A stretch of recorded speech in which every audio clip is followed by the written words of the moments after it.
everybody in here knows what my situation has been. I missed Easter Sunday yesterday with my family and the tradition. And you know what? The tradition usually is always carried on, centered around what I do. I cried several times yesterday because of what I couldn't do.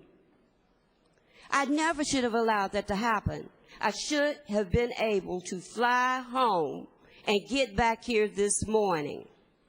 But because a certain hospital here at Vanderbilt, my doctor's office, has neglected this fluid that's on my left lung, it has made it very difficult for me to drive.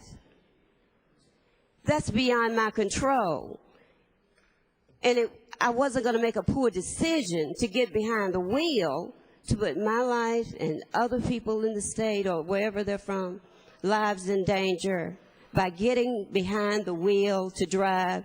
And I don't want to mess my truck up either, that I now have to pay for.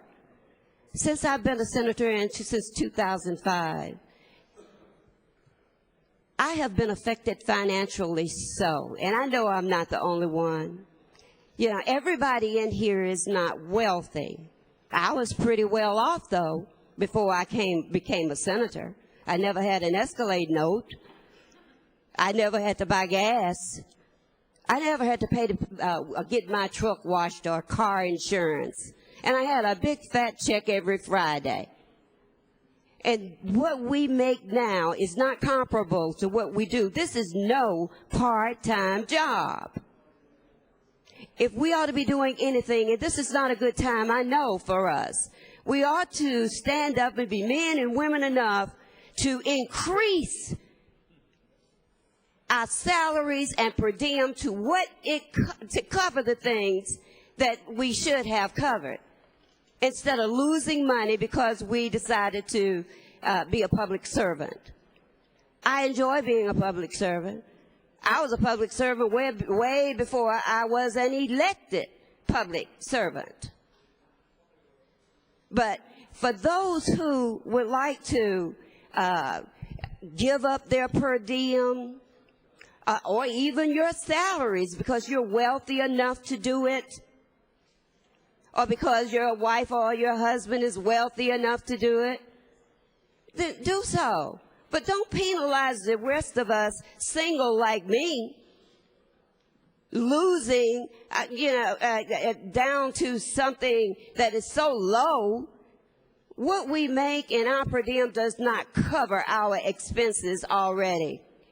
And I don't believe that our constituents placed us here for us not to be properly reimbursed, or if we are ill, that we cannot fly coach from a long distance.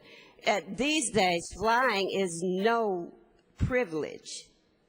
I hate to fly, but it's not a privilege. And I don't know how this bill could have come about, but it is absolutely insulting to me.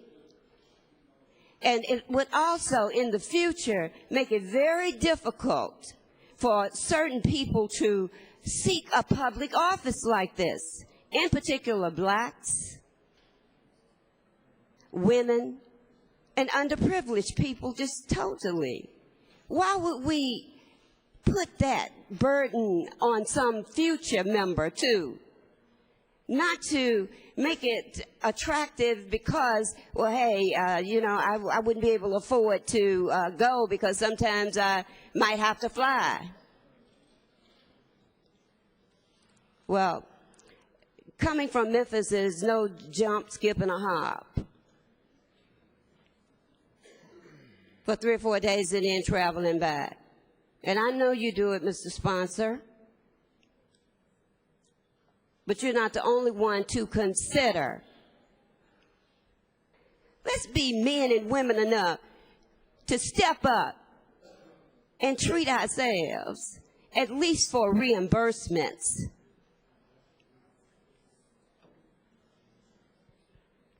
And with that, I'm going to sit down, Mr. Speaker. Thank you.